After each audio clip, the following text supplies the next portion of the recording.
Kelompok 18 ingin mempresentasikan gametogenesis pada hewan dan manusia. Sebelumnya perkenalkan, nama saya Jasmine Aurelia Putri dari KPDA. Selamat menyaksikan. Yang pertama ada gametogenesis. Gametogenesis adalah proses pembentukan gamet atau sel kelamin. Sel gamet terdiri dari gamet jantan, spermatozoa yang dihasilkan di testis dan gamet betina ovum yang dihasilkan dari ovarium. Terdapat dua jenis proses pembelahan, yaitu mitosis dan meiosis. Mitosis yaitu pembelahan sel dari induk menjadi dua anakan, tapi tidak terjadi reduksi. Reduksi kromosom contoh apabila dari sel induk defekta, maka akan terjadi proses penggantian dengan sel baru melalui proses pembelahan mitosis. Sedangkan pembelahan meiosis yaitu pembelahan sel dari induk menjadi dua anakan dengan adanya reduksi kromosom. Contohnya pembelahan sel kelamin atau gamet sebagai agen utama dalam proses reduksi manusia.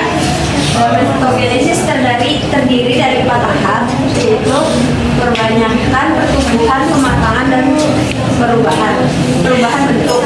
Gametogenesis ada 2, yaitu spermatogenesis dan oogenesis. Selanjutnya ada pengertian spermatogenesis. Spermatogenesis adalah proses pembentukan sel spermatozoa tunggal spermatozoon yang terjadi di organ kelamin zona jantan yaitu testis, tepatnya di tubulus seminiferus. Sel spermatozoa disingkat sperma yang bersifat haploid dibentuk di dalam testis melewati sebuah proses kompleks. Spermatogenesis misalnya pematangan sel germinal dengan melalui proses pembelahan dan diferensial sel. Pematangan sel terjadi di tubulus seminiferus yang kemudian disimpan dalam epidermis. Tubulus seminiferus terdiri dari sejumlah besar sel germinal yang disebut spermatogonia atau jamak.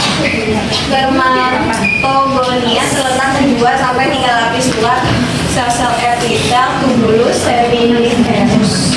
Selanjutnya ada pengertian oogenesis. Oogenesis terjadi di dalam ovarium. Ovarium mengandung banyak sel telur atau oogonium yang bersifat diploid atau bulan.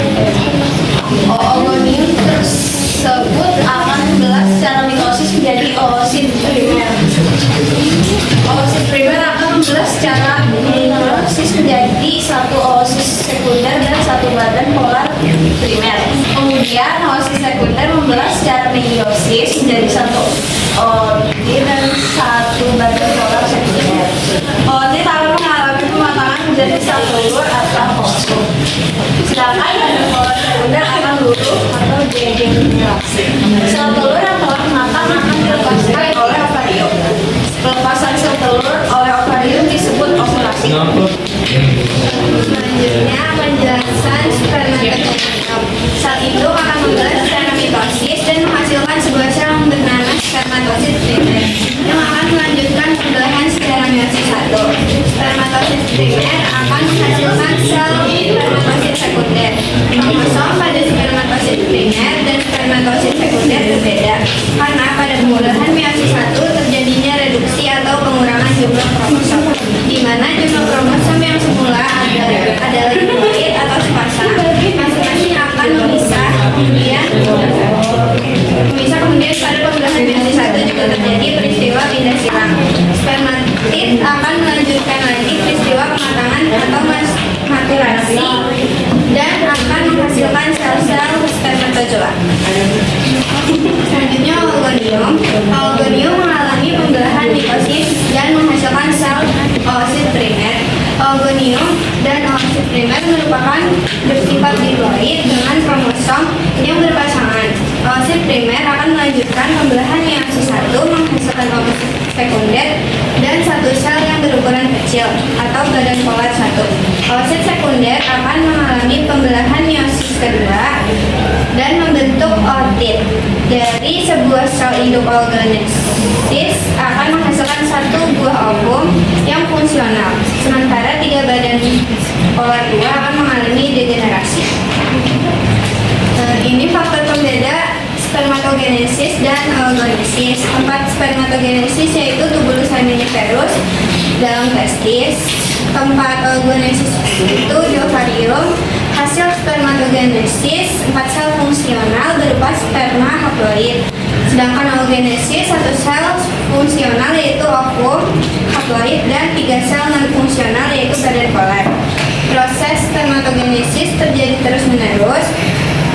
Sedangkan oogenesis memiliki periode istirahat yang panjang.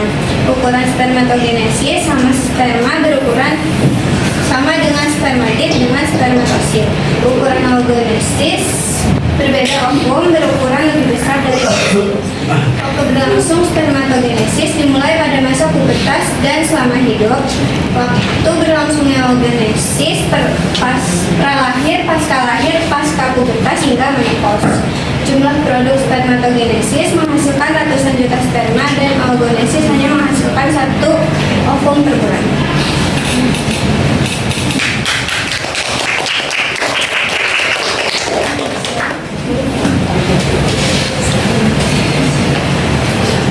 Sekian presentasi dari kita, kurang lebihnya mohon maaf. Wassalamualaikum warahmatullahi wabarakatuh.